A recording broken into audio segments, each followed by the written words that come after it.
जय श्री कृष्णा। राधे राधे। आप सभी का दिन सुख और मंगलमय हो और भगवान श्री कृष्ण की कृपा आप सभी भक्त जनों पर सदा बनी रहे। आज सुनिए कार्तिक मास महात्म का आगे का अध्याय। आज का अध्याय शुभारंभ करने से पहले आपको सुनाते हैं 2 कार्तिक स्नान की कहानी। पहली कहानी है इल्ली और घून, जिसे कि कार्तिक के महीने में जरूर सुननी चाहिए। तो बोलिए लक्ष्मी नारायण भगवान की जय। एक समय की बात है, एक इल्ली और घून रहा करते थे। दोनों में अच्छी दोस्ती थी, जहाँ भी जाते साथ साथ जाते। तो एक बार कार्तिक का महीना आया। राजा की बेटी कार्तिक स्नान के लिए जा रही थी। तो इल्ली कहने लगी कि आओ घून, हम भी कार्तिक स्नान करते हैं। राजा की बेटी जाती है तो हम भी चले जाएंगे, क्या पता हमें भी पुण्य फलों की प्राप्ति हो। तो इल्ली की बात सुनकर घून कहने लगा कि तू ही कार्तिक का स्नान कर, मैं तो कार्तिक स्नान के बारे में कुछ नहीं जानता, क्या होता है इसके करने से, मैं नहीं करूँगा। घून के मना करने पर इल्ली एक बार तो उदास हो गई। सोचने लगी कि कार्तिक स्नान तो जरूर करना था।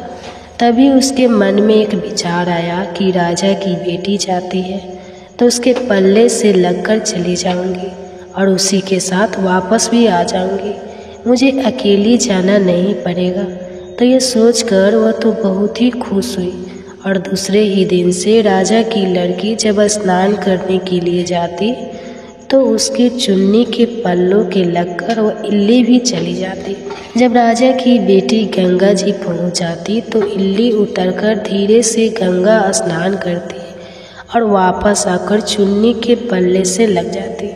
इस तरह इल्ली ने राजा की बेटी के साथ पूरे महीने कार्तिक का स्नान किया। घून से वह रोजाना कहती थी, पर घून ने तो एक दिन भी जाकर कार्तिक का स्नान नहीं किया। समय बीता गया। आयु पूरी होने पर दोनों मृत्यु को प्राप्त। इल्ली अपनी दूसरी जन्म में कार्तिक स्नान के पुण्य प्राप्ताप से राजा के घर में उसने जन्म लिया और घून राजा के घर का गधा बन गया।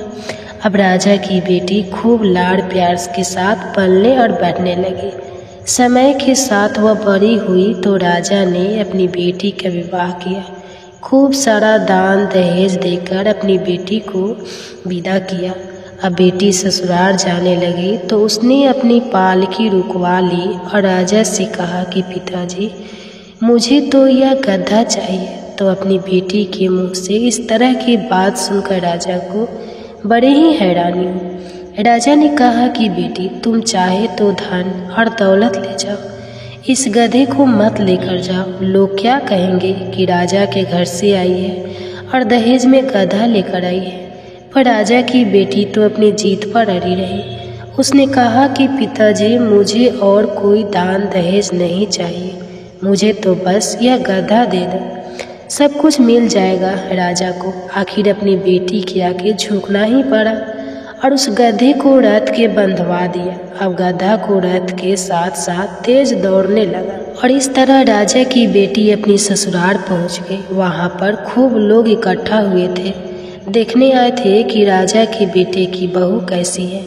पर जब लोगों ने रथ के गधा बंधा हुआ देखा तो सभी लोगों को बड़ा ही आश्चर्य हुआ और वे सब कहने लगे कि देखो, राजा के घर से आई है और गधे को लेकर आई है। पर वह कुछ नहीं बोली। राजा और उसके बेटे को भी बड़ी हैरानी हो रही थी कि बहू गधे को लेकर क्यों आई है। फिर रथ से खोलकर गधे को महल के नीचे बंधवा दिया। अब रोजाना राजा की पुत्र वधू घर का काम जल्दी जल्दी निपटाकर और नीचे उतर आती और उस गधे से बातें करने लगती। जब लड़की नीचे आती तो गधा कहता कि मुझे पानी पिला दे। तो वह लड़की कहती, मैंने तुम्हें पहले ही कहा था कि कार्तिक स्नान कर ले, पर तूने तो मेरा कहना नहीं माना। तू तो बोलता था कि मैं कार्तिक का स्नान नहीं करूँगा, ना ही मैं व्रत करूँगा, मैं तो बाजार खाऊंगा और ठंडा ठंडा पानी पीऊँगा। अब बाजरा खा और ठंडा ठंडा पानी पी, मेरे साथ कार्तिक स्नान कर लेता तो तेरी यह हालत ना होती। एक दिन राजा ने अपनी पुत्र वधू को गधे के साथ बढ़ते करते हुए सुन लिया तो उन्होंने अपने राजकुमार को बुलाकर सारी बात बताई। राजकुमार ने आकर अपनी पत्नी से कहा कि आप मुझे सारी बात बताओ। तब रानी बोली, उस लड़की ने कहा कि स्वामी, मैं पिछले जन्म में इल्ली थी और जो यह गधा है यह घूम था। तब मैंने इसे कहा था कि कार्तिक स्नान कर ले, पर वह नहीं माना और मैं राजा की लड़की के पल्लू से लगकर पूरे महीने कार्तिक स्नान करती थी। तो कार्तिक स्नान के पुण्य प्रताप से मैंने राजा के घर में जन्म लिया और राजा के घर में ही बहू बनकर आई हूँ। तब राजा के बेटे ने सुना कि कार्तिक स्नान का इतना पुण्य प्रताप होता है, तो उसने अपने पिताजी को कार्तिक स्नान के पुण्य फल के बारे में बताया और कहा कि पिताजी, आप हमें आज्ञा दें कि हर साल हम दोनों पति पत्नी जोड़े से कार्तिक का स्नान करें। तो राजा अपने बेटे की बात सुनकर बहुत खुश हुए और उन्हें कार्तिक स्नान करने की इजाज़त भी दी। फिर राजा का बेटा और उसकी पत्नी हर साल कार्तिक के महीने में गंगा जी जाकर कार्तिक का स्नान करती थी और फिर पंडितों को भोजन करवाकर खूब दान पुण्य भी करती थी। तो राजा ने सारी नगरी में कहलवान तरह मेरे बेटे और बहू कार्तिक का स्नान करते हैं, इसी तरह सारी नगरी के लोग कार्तिक का स्नान करें। तो सारे लोगों ने अपने राजा की आज्ञा मानकर कार्तिक स्नान किया और स्नान किया हुआ पानी उस घून पर डाला जो गड्ढा बना हुआ था, जिससे वो मोक्ष को प्राप्त हुए। हे कार्तिक भगवान, कार्तिक स्नान का जैसा पुण्य फल आपको इल्लू को दिया, वैसा सबको देना। जो भी कार्तिक स्नान करके आपकी इस कथा को श्रद्धापूर्वक सुने, उसकी सारी मनोकामनाएं पूर्ण करना। आप सुनिए धर्मराज की कहानी। एक समय एक बुढ़िया माई थी, बहुत व्रत पूजा करती थी, व्रत नियम रखती थी। बुढ़िया माई की मृत्यु हुई तो भगवान के घर से यमदूत लेने आए। बुढ़िया माई यमदूतों के साथ चली गई। थोड़ी दूर चली तो आगे गहरी नदी थी। बुढ़िया माई उस नदी में डूबने लगी। तब दूतों ने पूछा, माई, गाय दान की है क्या? तब बुढ़िया माई ने मन में गाय का ध्यान किया तो गाय माता वहां पर उपस्थित हो गई। गाय की पूंछ पकड़कर बुढ़िया माई नदी पार हो गई। थोड़ी दूर आगे चली तो काले कुत्ते खाने को दौड़े। तब दूतों ने पूछा, माई, कुत्ते को रोटी दी है क्या? तब बुढ़िया माई ने कुत्ते का ध्यान दिया तो कुत्ते वहां से चले गए। थोड़ी दूर आगे चली तो काले कौवे बुढ़िया माई को चोंच मारने लगे। तब दूत बोले कि ब्राह्मण की बेटी को सिर में तेल लगाने को दिया है क्या? तो बुढ़िया माई ने ब्राह्मण की बेटी को याद किया। तब कौवे ने चोंच मारना बंद कर दिया। अब आगे चली तो पैरों में कांटे चुभने लगे। तब दूतों ने कहा, हे माई, तूने कभी चप्पल दान की है क्या? तब जब बुढ़िया माई ने अपना दान याद किया तो उसके पैरों में चप्पल आ गई। थोड़ी दूर आगे चली तो चित्रगुप्त जी ने दूतों से कहा कि तुम किसे ले आए हो? तब वे बोले कि बुढ़िया माई ने दान पुण्य तो बहुत किया, पर धर्मराज जी का कुछ भी नहीं किया, इसलिए आगे के द्वार बंद है। तब बुढ़िया माई कहने लगी कि अब क्या करूं? मुझे 7 दिनों के लिए वापस धरती पर भेज दो। 7 दिन तक धर्मराज जी की कहानी सुनूंगी और उद्धापन करने के बाद वापस आ जाऊंगी। तब चित्रगुप्त जी ने बुढ़िया माई को वापस धरती पर भेज दिया। पूरे गांव में खबर फैल गई कि बुढ़िया माई तो भूतनी का रूप धारण करके आई है। जब वो अपने घर पहुंची तो बेटे बहू ने भूतनी समझकर घर के दरवाजे बंद कर दिए। तब वह कहने लगी कि मैं भूतनी नहीं हूँ, मैं तो धर्मराज जी के कहने पर वापस आई हूँ। अब मैं नियम से धर्मराज जी की कहानी सुनूंगी, उसका उद्धापन करूंगी और फिर वापस चली जाऊंगी। उसकी बात सुनकर बेटे ने उद्धापन की पूजा की सारी सामग्री उसे लाकर दे दी। सबने कहानी सुनी लेकिन हुंकारा किसी ने भी नहीं भरा। तब बुढ़िया माई पड़ोसन के पास गई और उसे अपनी कहानी सुनने को कहने लगी। पड़ोसन ने उसकी कहानी भी सुनी और हुंकारा भी भर दिया। बुढ़िया माई ने 7 दिन तक धर्मराज जी की कहानी कही और उसका उद्धापन किया। सभी सम्मान को दान कर दिया। तब धर्मराज जी ने बुढ़िया माई के लिए धरती पर विमान भेजा।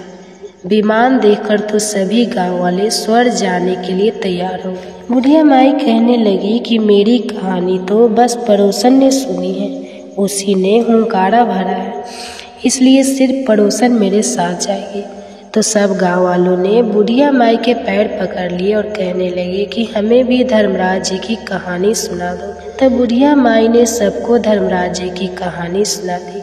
कहानी सुनने के बाद सभी लोग विमान में बैठकर स्वर्ग पहुंचे। तब धर्मराज जी कहने लगे कि मैंने जो सिर्फ बुढ़िया माई के लिए विमान भेजा था, ये सारे गांव वाले क्यों आ गए?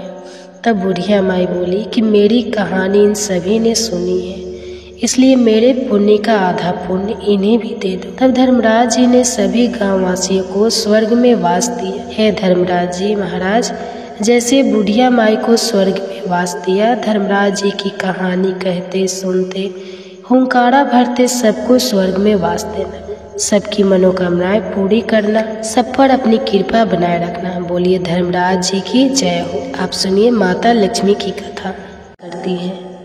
कार्तिक मास में कौन से ऐसे काम करने से माँ लक्ष्मी आपके घर में अस्थायी रूप से निवास करती है? तो आइए इस पावन कथा का श्रवण करते हैं। एक समय की बात है, देवर्षि नारद भगवान श्री कृष्ण से मिलने के लिए द्वारिका नगरी में पधारे। नारद जी को देखकर भगवान श्री कृष्ण कहते हैं, हे देवर्ष पधारिए, द्वारिका नगरी में आपका स्वागत है।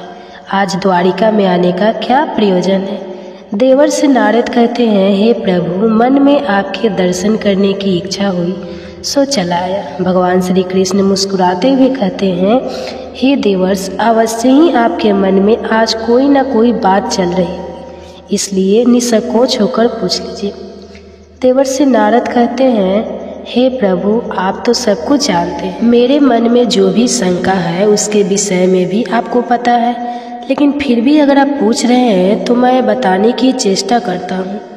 हे प्रभु, आज मैं आपके पास यह जानने के उद्देश्य से आया हूँ कि किस कारण से मनुष्य के जीवन में दरिद्रता आती है। देवी लक्ष्मी किस कारण से मनुष्य के घर का त्याग करके चली जाती है, और वह कौन सा पुण्य है जिससे देवी लक्ष्मी सदैव ही मनुष्य के घर में वास करती है। भगवान श्री कृष्ण कहते हैं, हे देवर्ष, आज अपने समस्त मानव जाति के कल्याण के उद्देश्य से अत्यंत महत्वपूर्ण बात पूछी है। देवी लक्ष्मी के कारण ही मनुष्य के घर में सुख समृद्धि का वास होता है, और जब देवी लक्ष्मी घर का त्याग करके चली जाती है तो उस घर में दरिद्रता का ही वास होता है। इस विषय में एक प्राचीन कथा कही गई है जो मैं आपको सुनाता हूँ। जो भी मनुष्य इस कथा का श्रवण करता है उसके घर में देवी लक्ष्मी के साथ समस्त पुण्य निवास करते हैं। इसलिए आप इस कथा का श्रवण कीजिए और इसका तीनों लोकों में प्रचार कीजिए। देवर्षि नारद कहते हैं, हे प्रभु, कृपा आप मुझे वह कथा सुनाइए। आपके मुख से इस कथा को सुनना मेरा सौभाग्य है। मैं इस कथा को पूरा सुनूंगा और इसका प्रचार तीनों लोकों में करूंगा। भगवान श्री कृष्ण कहते हैं, हे देवर्षि, जो मनुष्य सत्य का साथ देता है ईश्वर उसका साथ नहीं छोड़ते हैं। आज मैं आपको महाराज हर्षवर्धन की कथा सुनाता हूँ, जिन्होंने देवी लक्ष्मी का त्याग करके दरिद्रता को ग्रहण कर लिया था। त्रेता युग की बात है। भारतवर्ष में सत्यवादी धर्मात्मा राजा हर्षवर्धन राज्य करते थे। उनका राज्य कुंतल प्रदेश पर था। उनके राज्य की प्रजा उनसे अत्यंत संतुष्ट रहा करती थी। महाराज हर्षवर्धन बड़े दानवीर और वचन का पालन करने वाले थे। वे सदैव अपनी प्रजा के हित का ही विचार करते थे। महाराज हर्षवर्धन इतने दयालु थे कि उनकी महानता का परिचय इस बात से पता चलता है कि जब भी उनके नगर में कोई भी साधारण मनुष्य बिक्री करने के लिए बाजार में अन्न, वस्त्र आदि कोई वस्तु लाता और यदि वह वस्तु साया काल तक नहीं बिकती तो उसे राजा स्वयं खरीद लिया करते थे, ताकि उनके राज्य से कोई खाली हाथ ना जा सके। अपनी प्रजा के हित के लिए राजा ने यह सत्य की प्रतिज्ञा की। स्वयं काल होते ही राजा के सेवक शहर में भ्रमण करते और जब वे किसी को कोई वस्तु या द्रव्य लेकर बैठा हुआ देखते जिसे किसी ने खरीदा ना हो तो महाराज के सेवक उस व्यक्ति से उन वस्तुओं की कीमत पूछते और उसकी इच्छा और ज़रूरत के अनुसार उसकी जो भी कीमत होती वह कीमत देकर उसकी वस्तुओं को खरीद लेते थे। इस प्रकार से महाराज के ऐसे दयालु स्वभाव को देखकर अनेक लोग प्रसन्न होकर उनकी महानता की चर्चा करने लगे। महाराज हर्षवर्धन की कीर्ति तीनों लोकों में होने लगी। देवता भी उनकी प्रशंसा करने लगे। जब यह बात धर्मराज को पता चली तो एक दिन स्वयं धर्मराज ने ही महाराज हर्षवर्धन की परीक्षा लेने की सोची। फिर एक दिन स्वयं धर्मराज एक ब्राह्मण का वेश धारण करके महाराज हर्षवर्धन की नगरी में प्रकट हुए। उन्होंने अपने साथ दरिद्रता की कारक टूटी फूटी चीज़ें, कूड़ा करकट और कचरा एक पेटी में भरकर ले लिया। अर्थात उन्हें दरिद्रता एक पेटी में भर लिया और उस पेटी को लेकर वे सत्यवादी महाराज हर्षवर्धन के नगर में उनकी परीक्षा लेने के लिए पहुँचे। धर्मराज उस नगर के बाजार में उस कचरे से भरी पेटी को लेकर बेचने के लिए बैठ गए, किंतु कौन सा व्यक्ति कूड़ा कचरा खरीदेगा। ब्राह्मण रूपी धर्मराज दिन भर वहीं पर बैठे रहे, लेकिन किसी ने भी उनका कूड़ा कचरा नहीं खरीदा। जब सायंकाल हुई तब राजा के सेवक हमेशा की तरह बाजार में घूमने लगे। जिसका भी बिक्री का सामान बचा होता उसे वे उचित दाम देकर खरीद लेते थे, ताकि कोई खाली हाथ घर ना जा सके। फिर उसने देखा कि एक ब्राह्मण अपनी पेटी लेकर घर बैठा हुआ है। राजा के सेवकों ने उन ब्राह्मण महाशय के पास जाकर पूछा, हे ब्राह्मण महाराज, आप इस नगर में नए दिखाई दे रहे हैं, क्या हुआ? आपका सामान किसी ने भी नहीं खरीदा, ऐसा क्या लेकर आए हैं आप अपनी इस पेटी में? महाराज के आदेश से हम आपका यह सामान खरीदने के लिए आए हैं। कृपया बताइए आपकी इस पेटी में क्या है और इसका मूल्य कितना है। तब उस ब्राह्मण ने कहा, हे सैनिकों, मैं इस पेटी में दरिद्र लेकर आया हूँ, अर्थात कूड़ा कटकर भटकर ले आया हूँ, और इसका मूल्य 1000 स्वर्ण मुद्राएं है। उस ब्राह्मण के मुंह से ऐसे विचित्र वचन सुनकर वे सभी सैनिक हंसने लगे। और फिर उन्होंने उस ब्राह्मण से कहा, हे ब्राह्मण, आपकी पेटी में कूड़ा भरा हुआ है, इसे कौन लेगा? इसका मूल्य तो 1 पैसा भी नहीं है। फिर उस ब्राह्मण ने कहा, सैनिकों, यदि इसे कोई नहीं लेगा तो मैं इसे वापस अपने घर लेकर जाऊंगा। मैंने तो सुना है कि आपके महाराज यहाँ से किसी भी व्यापारी को खाली हाथ वापस नहीं जाने देते, उसका सारा द्रव्य खरीद लेते हैं। लगता है मैंने आपके महाराज के बारे में झूठ सुना है। उस ब्राह्मण की ऐसी बात सुनकर राजा के सेवकों ने कहा, हे ब्राह्मण, आपने सही सुना है, हमारे महाराज किसी भी व्यापारी को खाली हाथ घर नहीं भेजते, उसका सारा माल खरीद लेते हैं। इसलिए तुम थोड़ी देर रुको, हम अभी आप महाराज के पास जाकर आते हैं। फिर उनसे एक सेवक महाराज हर्षवर्धन के पास जाता है और उनसे कहता है, हे महाराज, आज हमारे नगर के बाजार में एक ब्राह्मण आया है। वह बड़ा ही विचित्र है। वह अपनी पेटी में कूड़ा कचरा भर कर रखा है और उसका मूल्य वह 1000 स्वर्ण मुद्राएं बता रहा है। तब महाराज ने कहा, हे सैनिकों, तुम जाकर उसके सामान का मूल्य जो कम से कम हो सके उतना उसे देकर उसका सामान खरीद कर लाओ। उसे उसकी वस्तुएं लेकर वापस मत जाने दो, अन्यथा मेरा वचन झूठा हो जाएगा।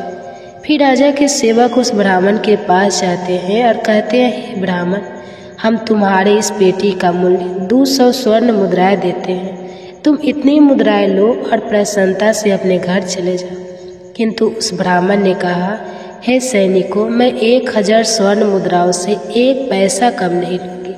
यदि तुम मेरा सामान खरीदना चाहते हो तो खरीदो, नहीं तो मैं अपना सामान लेकर वापस चला जाता हूँ। तब उन राजा के सेवकों ने कहा, हे ब्राह्मण, ठीक है, अब हम तुम्हें इस पेटी के बदले 500 मुद्राएं देते हैं।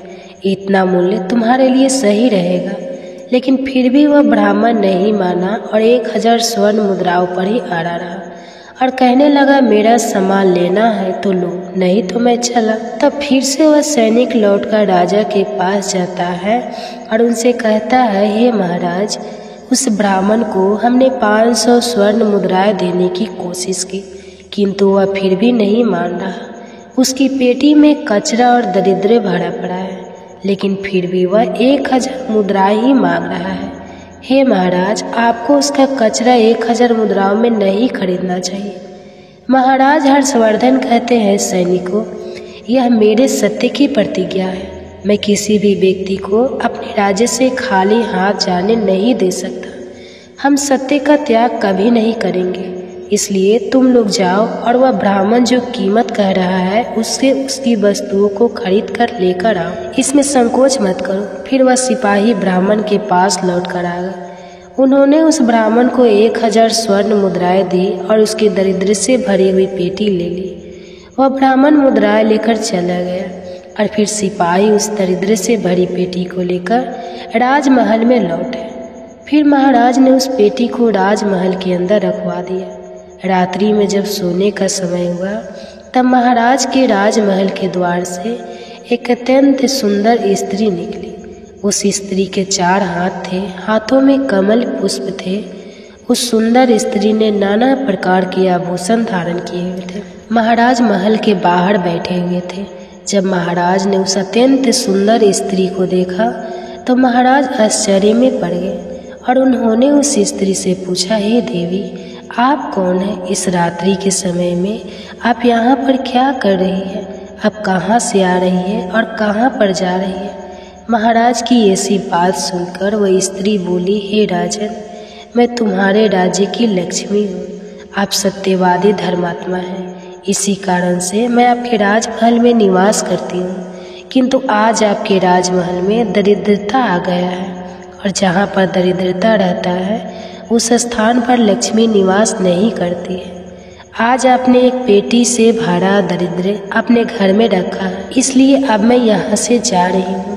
तब महाराज हर्षवर्धन ने हाथ जोड़कर प्रणाम करके देवी लक्ष्मी से कहा, हे माँ लक्ष्मी, आपकी जैसी इच्छा मैं आपके वचन और प्रतिज्ञा से बंधा हूँ। मैं अपना वचन नहीं तोड़ सकता। इस कारण से मैं उस दरिद्रता से भरी पेटी को लेने से मना नहीं कर सकता था। कृपा आप मुझे क्षमा कीजिए। तब देवी लक्ष्मी महाराज के राजमहल का त्याग करके चली जाती है। थोड़ी देर बाद राजा ने एक बहुत ही सुंदर युवा पुरुष को राजमहल के दरवाजे से निकलते देखा तो महाराज ने उससे पूछा, हे देव, आप कौन हैं? यहाँ पर कैसे आए हैं और आप कहाँ जा रहे हैं? उस सुंदर पुरुष ने कहा, हे राजन, मेरा नाम दान है। आप सत्यवादी धर्मात्मा हैं, सदैव धर्म का पालन करते हैं। इसी कारण से मैं आपके राजमहल में निवास करता था, किंतु अब देवी लक्ष्मी आपके राजमहल को त्याग कर चली गई है। लक्ष्मी के बिना आप दान कहाँ से करेंगे? इसलिए मैं भी अब आपको छोड़कर जा रहा हूँ। तब महाराज हर्षवर्धन बोले, हे देव, ठीक है, जैसी आपकी इच्छा आप भी जा सकते हैं, किंतु मैं अपने वचन को तोड़ नहीं सकता। फिर वह दान भी महाराज को छोड़कर चला जाता है। उसके बाद अन्य एक सुंदर पुरुष राजमहल से निकलता हुआ दिखाई पड़ा। तब महाराज ने उससे पूछा, हे देव, आप कौन हैं और कहाँ जा रहे हैं? तो उस पुरुष ने कहा, मैं राजन, मैं यज्ञ हूँ। आप सत्यवादी धर्मात्मा हैं। आप सदैव दान धर्म करते थे, इसी कारण से मैं आपके राज्य में निवास करता था। किंतु अब देवी लक्ष्मी और दान आपका घर छोड़कर चले गए हैं, इसलिए मैं भी जा रहा हूँ, क्योंकि लक्ष्मी के बिना यज्ञ नहीं किया जा सकता और दान के बिना यज्ञ संपन्न नहीं हो सकता। इसलिए मैं भी आपका त्याग करके जा रहा हूँ। महाराज हर्षवर्धन ने कहा, हे देव, ठीक है, जैसी आपकी इच्छा आप भी जा सकते हैं, किंतु मैं अपने वचन का त्याग नहीं करूँगा। फिर वह यज्ञ भी राजमहल को छोड़कर चला जाता है। फिर कुछ समय बाद एक अन्य अत्यंत सुंदर पुरुष राजमहल से जाता हुआ दिखाई देता है। तो राजा ने उनसे भी पूछा, हे महाशय, आप कौन हैं और राजमहल छोड़कर क्यों जा रहे हैं? तब उस पुरुष ने कहा, हे राजन, मैं यश हूँ। आपके पुण्य के कारण मैं आपके घर में निवास कर रहा था, किंतु अब आपके यहाँ से लक्ष्मी, दान, यज्ञ आदि सब चले गए हैं, तो उनके बिना आपको यश की प्रकृति नहीं हो सकती। इसी कारण से मैं भी यहाँ से जा रहा हूँ। तब राजा ने उन्हें भी नमस्कार किया और आदरपूर्वक जाने दिया। फिर उसके बाद अन्य एक अत्यंत सुंदर स्त्री राजमहल से निकली, जिसने सुंदर वस्त्र परिधान किए हुए थे। उसे देखकर राजा ने पूछ लिया, हे देवी, आप कौन हैं और आप किस कारण से मेरे राज्य महल का त्याग कर रही हो? तब वह स्त्री बोली, हे राजन, मैं कृति हूँ। लक्ष्मी, दान, यज्ञ और यश ने भी आपका साथ छोड़ दिया है, तो उनके बिना मैं भी आपके राजमहल में नहीं ठहर सकती, इसलिए मैं भी जा रही हूँ। तब राजा ने उन्हें भी जाना ही। अंत में एक अत्यंत सुंदर पुरुष राजमहल से निकला और उसे देखकर राजा ने पूछा, हे देव, आप कौन हैं और आप भी हमारे राजमहल को छोड़कर क्यों जा रहे हैं? तब उस पुरुष ने कहा, हे राजन, मैं सत्य हूँ। आप एक सत्यवादी धर्मात्मा राजा है, इसलिए मैं आपके यहाँ निवास करता था, किंतु अब आपके यहाँ से लक्ष्मी, दान, यज्ञ, यश, कृति आदि सभी चले गए हैं, तो मैं भी यहाँ से जा रहा हूँ। तब महाराज हर्षवर्धन ने कहा है, हे सत्य, आप भी मेरा त्याग कर रहे हैं, किंतु मैंने तो आपका कभी त्याग ही नहीं किया। आपका त्याग ना करने के कारण ही सभी मुझे छोड़कर जा रहे हैं, इसलिए आप मुझे छोड़कर कैसे जा सकते हैं? मैंने अपने सत्य वचन का पालन करने के लिए ही दरिद्री को अपने घर में रखा था। मैंने संसार के कल्याण के लिए यह वचन दिया था कि मेरे राज्य से कोई भी खाली हाथ नहीं जाएगा। जो भी मेरे राज्य में कोई वस्तु बेचने आएगा, यदि उसकी वस्तु कोई नहीं खरीदे तो उसे मैं खरीद लूँगा। इसलिए मैंने अपने सत्य वचन का पालन करने के लिए उस ब्राह्मण को 1000 स्वर्ण मुद्रा देकर उससे दरिद्री को खरीद लिया था। उसी दरिद्र की पेटी के कारण देवी लक्ष्मी ने आकर मुझसे कहा कि वे उस स्थान पर निवास नहीं करती है जिस स्थान पर दरिद्र रहता है, और देवी लक्ष्मी के जाते ही यज्ञ, दान, यश, कृति सब मुझे छोड़कर चले गए हैं। सत्य वचन का पालन करने के लिए ही मैंने उन सभी को जाने दिया, और अब आप भी मुझे छोड़कर जा रहे हैं। महाराज हर्षवर्धन की बात सुनकर वह सत्य बोला, हे राजन, यदि आपने मेरे लिए ही इन सब का त्याग किया है तो ठीक है, मैं आपका राजमहल छोड़कर नहीं जाऊंगा। आप सचमुच बड़े पुण्यात्मा और सत्यवादी हैं, इसलिए अब से मैं आपके राज्य महल में ही निवास करूंगा। और वह सत्य फिर से राजमहल में लौट गई। उसके थोड़ी ही देर बाद एक सुंदर स्त्री लौट कर आ गई। उसे देखकर राजा ने पूछा, हे देवी, आप कौन हैं? आप कृति हैं, अभी आप मुझे छोड़कर चली गई थी, तो फिर वापस क्यों लौट कर आई? आप तब कृति ने कहा, हे राजन, मुझे क्षमा करो, मैं लक्ष्मी, यश, दान, यश के बिना तो रह सकती हूँ, किंतु सत्य के बिना नहीं, इसलिए जहाँ सत्य रहेगा मैं भी वहीं पर रहूँगी। फिर राजा ने कृति का स्वागत किया और वह राजमहल में चली गई। फिर यश वहाँ पर लौट कर आ गया। राजा ने उनसे पूछा, हे महाशय, आप तो यश है और आप मुझे छोड़कर चले गए थे, फिर लौट कर क्यों आए? तब उस पुरुष ने कहा, हे राजन, कोई राजा कितना ही बड़ा धनवान हो, दानवीर हो, किंतु सत्य के बिना उसे यश प्राप्त नहीं हो सकता। इसलिए जहाँ पर सत्य विराजमान रहता है मैं भी वहीं पर रहता हूँ। सत्य के बिना मैं नहीं रह सकता। ऐसा कहकर फिर यश ने राजमहल में प्रवेश किया। उसके कुछ क्षण बाद यज्ञ भी लौट कर आ गया। राजा ने उनसे भी पूछा, हे महाशय, आप क्यों लौट कर आए?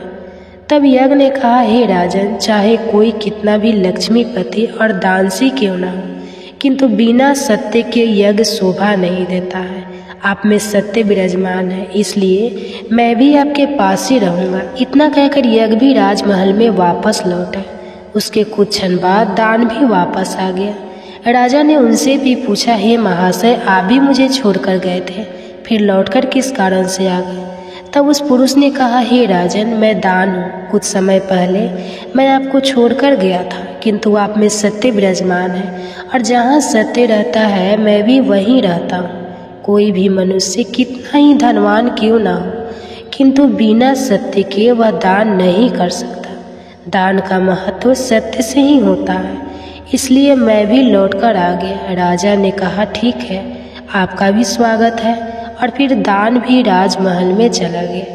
और फिर उसके बाद साक्षात देवी लक्ष्मी लौटकर आ गई। राजा ने पूछा, हे माँ लक्ष्मी, आप वापस क्यों आ गई? आप तो मुझे छोड़कर चली गई थी। तब देवी लक्ष्मी ने कहा, हे राजन, यह आपके सत्य की परीक्षा थी।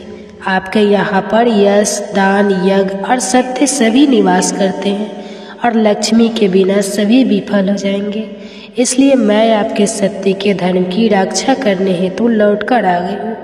तब राजा ने कहा, हे माँ लक्ष्मी, मेरे यहाँ पर तो दरिद्रता से भरी हुई पेटी है। जहाँ दरिद्रता रहता है वहाँ पर आप कैसे निवास कर सकती हो? तब देवी लक्ष्मी ने कहा, हे राजन, मेरी कृपा से वह दरिद्रता से भरी पेटी भी स्वर्ण और रत्नों से भर जाएगी। इतना कहकर माँ लक्ष्मी भी राजमहल में प्रवेश करती है। माँ लक्ष्मी के प्रवेश करते ही वह पेटी में भरा पड़ा काड़ा कचरा रत्न और स्वर्ण के आभूषण में बदल गया। इसके कुछ समय के पश्चात स्वयं धर्मराज ब्राह्मण के रूप में राजमहल में आ गए। तब राजा ने उनसे पूछा कि हे विप्र, आप कौन हो? आपने तो मेरा त्याग नहीं किया था, फिर आप यहाँ पर कैसे आ गए? तब उस ब्राह्मण ने कहा, हे राजन, मैं साक्षात धर्म हूँ। मैं ही ब्राह्मण का रूप धारण करके आया था और मैंने ही 1000 स्वर्ण मुद्राओं के बदले तुम्हें दरिद्र दिया था, किंतु तुमने अपने सत्य के बल से मुझे जीत लिया है। इसलिए अब मैं तुम्हें वरदान देने के लिए आया हूँ। बताओ मैं तुम्हें कौन सा वरदान करूँ? इतना कहकर धर्मराज ने अपना मूल स्वरूप धारण किया। तब राजा हर्षवर्धन ने कहा, हे धर्मराज, आपके दर्शन करके मैं धन्य हो गया। कृपा आप अपनी कृपा सदैव मुझ पर बनाए रखें, मुझे और कुछ नहीं चाहिए। फिर धर्मराज ने राजा को आशीर्वाद दिया और उस स्थान से अंतर ध्यान हो गए।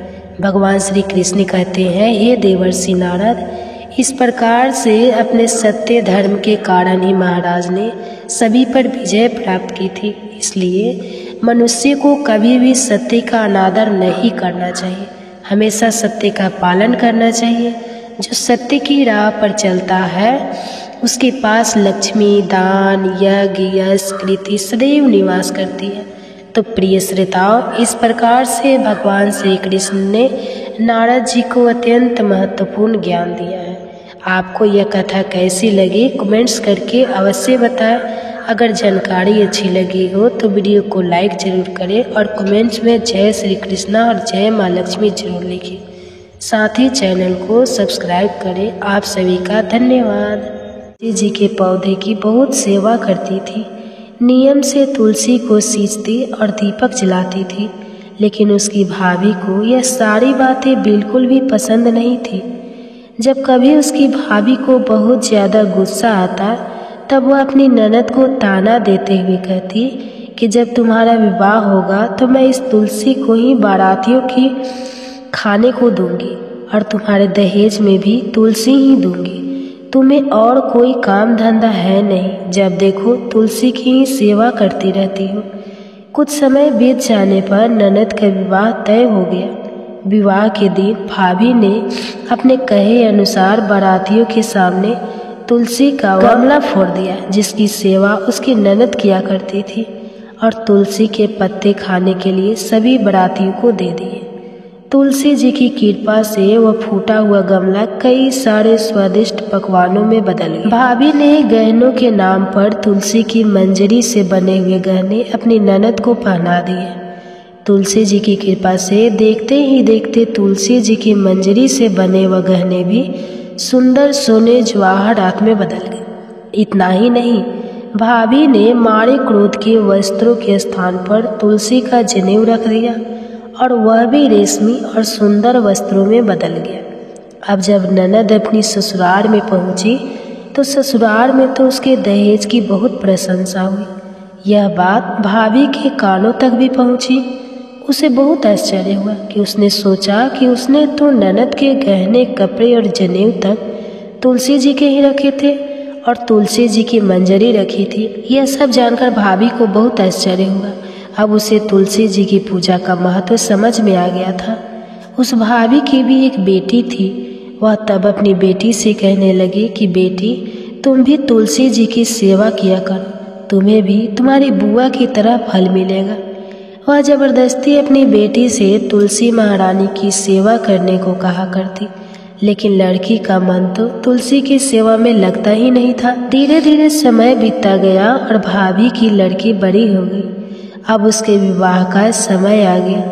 तब भाभी सोचने लगी कि जैसा व्यवहार मैंने अपनी ननद के साथ किया था वैसा ही व्यवहार अब मैं अपनी बेटी के साथ भी करूँगी, तो यह भी गहनों से लद जाएगी और बारातियों को भी खाने में तरह तरह के पकवान मिलेंगे। भाभी मनी मन सोचने लगी कि ससुराल में भी मेरी बेटी को बहुत मान सम्मान मिलेगा। यही सोचकर भाभी बारातियों के सामने तुलसी का गमला फोड़ देती है, लेकिन इस बार गमले की मिट्टी मिट्टी ही रहती है। मंजरी और पत्ते भी अपने ही रूप में रहते हैं।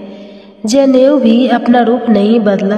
जब भाभी ने सभी बारातियों को खाने में तुलसी के पत्ते दिए तो ये देखकर सभी लोग और बारात भी भाभी की बुराई करने लगे।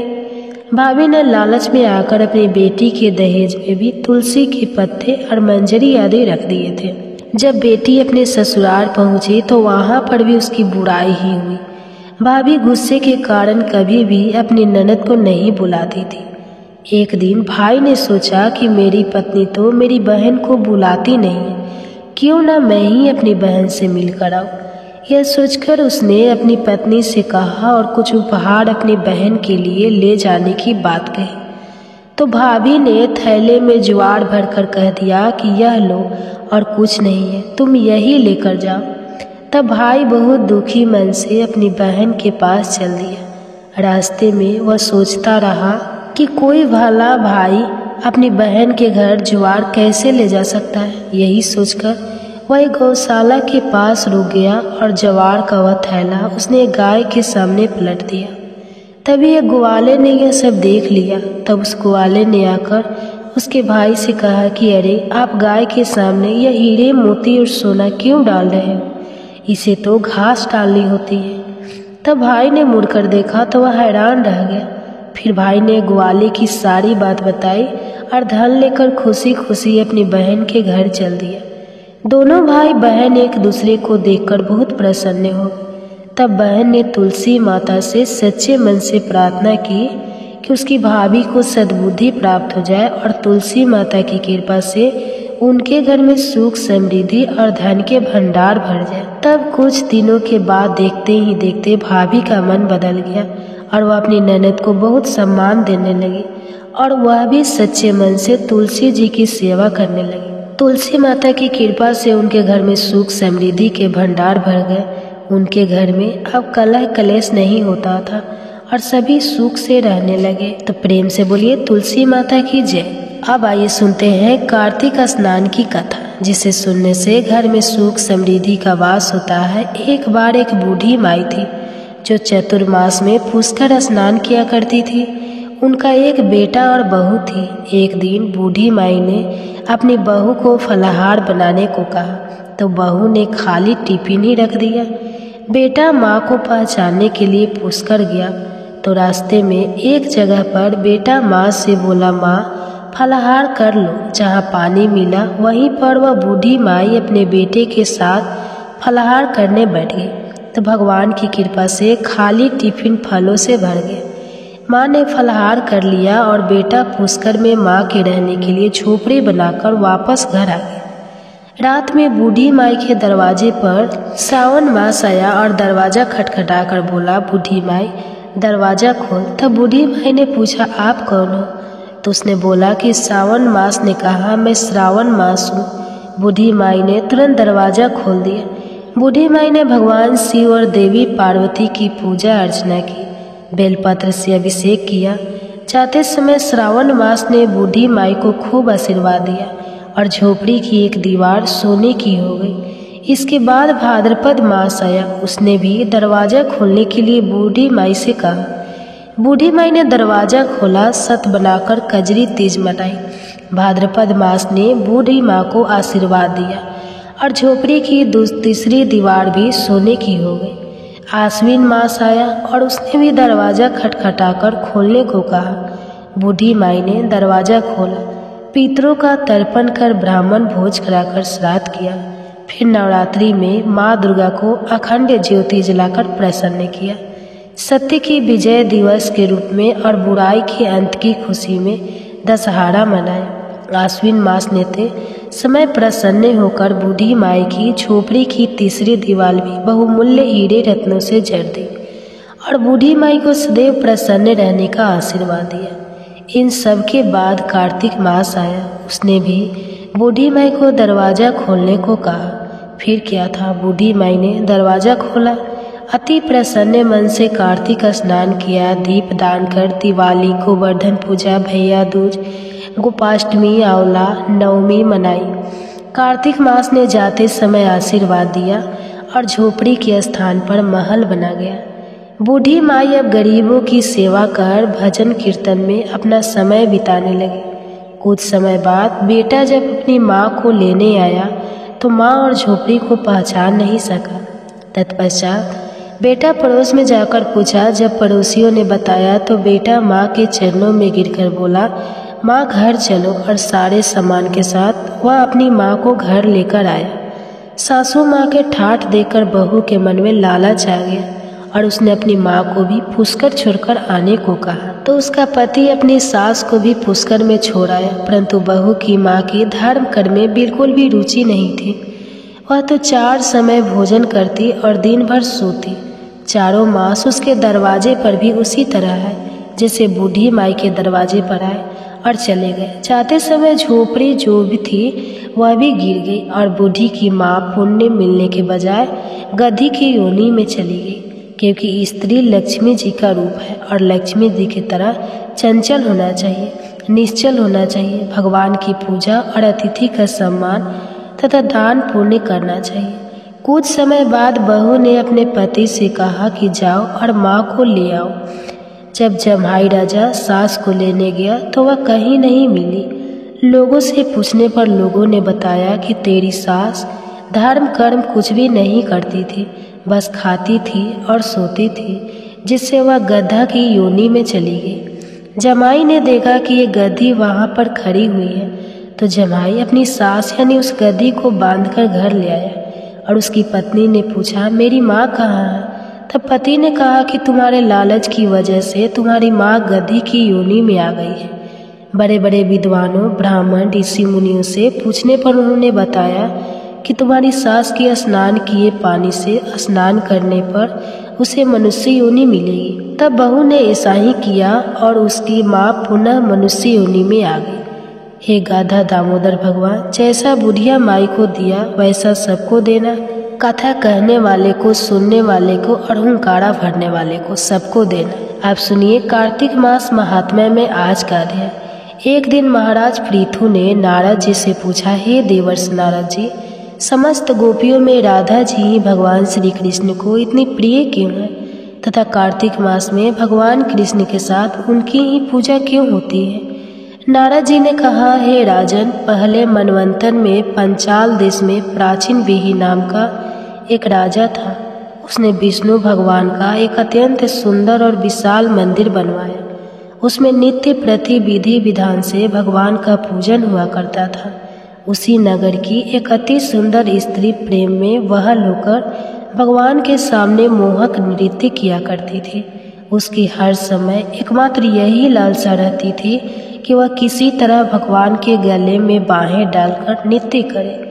एक दिन उसने अपना समस्त धन गरीबों में बांट दिया और भगवान के सम्मुख नाचते हुए अपने प्राण त्याग दिए। स्वर्ग में वह स्त्री चंद्रकृति नामक अत्यंत सुंदर देवांगना बनी। एक दिन वह दर्पण में अपना अद्भुत रूप लावण्य देखकर मन ही मन कहने लगी कि भगवान के अतिरिक्त अन्य कोई मेरा पति नहीं हो सकता।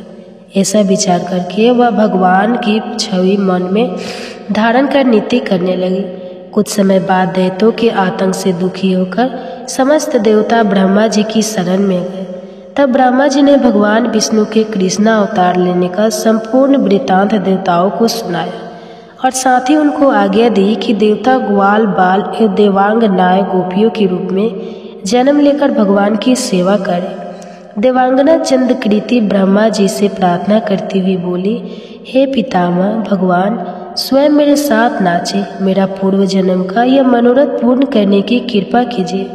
तब ब्रह्मा जी ने वरदान देते हुए कहा, तुम नंद ग्राम में वृषभान गोप के यहाँ राधा नाम से जन्म लेकर समस्त ब्रज गोपिका से अधिक भगवान को प्रिय होगी। उस समय भगवान तुम्हें अपने प्राणों से भी अधिक प्रिय समझेंगे तथा रास उत्सव में तुम उनके साथ नृत्य करोगी। इस प्रकार तुम्हारा मनोरथ पूर्ण होगा। ब्रह्मा जी के वरदान को पूर्ण करने के लिए श्री कृष्ण अवतार में भगवान ने राधा जी के साथ रास उत्सव में नृत्य किया और उन्हें अपने प्राणों से भी अधिक प्रिय माना। तो बोलो श्री राधा रानी की जय। महाराज प्रभु ने नारद जी से पूछा है, देवर्षियाम, पंचक काल में दीपदान का क्या महत्व और विधान है?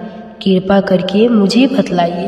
तब नारद जी ने कहा, हे राजन, कार्तिक मास के कृष्ण पक्ष की त्रयोदशी से शुक्ल पक्ष की द्वितीया तक के 5 दिन यम पंचक कहलाते हैं। इन दिनों में धनतेरस की रात्रि को यमराज के निमित्त दीपक जलाने से यमराज प्रसन्न होते हैं और अकाल मृत्यु आदि नहीं होती। इसके अगले दिन कार्तिक कृष्ण चतुर्दशी को नरक चतुर्दशी भी कहते हैं। इस दिन तिल का तेल, अपमार्ग तथा दुर्वा आदि लगाकर स्नान करना चाहिए। स्नान के बाद दक्षिण की ओर मुख करके अपस्वयं होकर जल में तिल मिलावे और 3 दिन अंजलि से यमक, धर्मराजा, मृत्युए, अंतकाय, कलाय, सर्वभूतका, आय, धुए, दनाय, परमेश्वर, मृत्युका, चिंता, चित्रगुप्ता है, इन नामों से यमराज को तर्पण करें। फिर सायंकाल ब्रह्मा, विष्णु, शिव तथा दुर्गा के मंदिरों में तथा वृक्ष, सभा, गौशाला, बगीचा, नदी, तालाब, कुआं, बावड़ी, गली, चौरा, खेत, सम्मान आदि में दीपक जलाते और रात्रि को श्री लक्ष्मी जी की पूजा करें। यदि शास्त्र में किसी भी मृत्यु हो गई हो तो उसके निमित्त भी चतुर्दशी को दीप दान करना चाहिए। इससे अक्षय पुण्य फल प्राप्त होता है। इसके बाद कन्या, ब्रह्मचारी तथा तपस्वी जी है कौर की अमावस्या अर्थात दीपावली के दिन भी स्नान आदि से निर्वृत्त होकर पितरों का पूजन और श्राद्ध करके ब्राह्मणों को भोजन करावे। फिर सायंकाल घर, तुलसी के समीप, देवस्थान, शमशान, नदी, पर्वत, चौरस्ता तथा गौशाला में दीपक जलावे। तत्पश्चात लक्ष्मी जी की स्तुति करके उनको जगावे। जिस प्रकार पतिव्रता स्त्री अपने पति से पहले जागती है, उसी प्रकार लक्ष्मी जी भी भगवान से 12 दिन पहले जागती है। अमावस्या को दिन में बालक, वृद्ध तथा रोगियों को छोड़कर अन्य कोई भोजन ना करे। सायंकाल लक्ष्मी जी का पूजन करने के बाद ही भोजन करे। घर को फूल माला आदि से संजोए।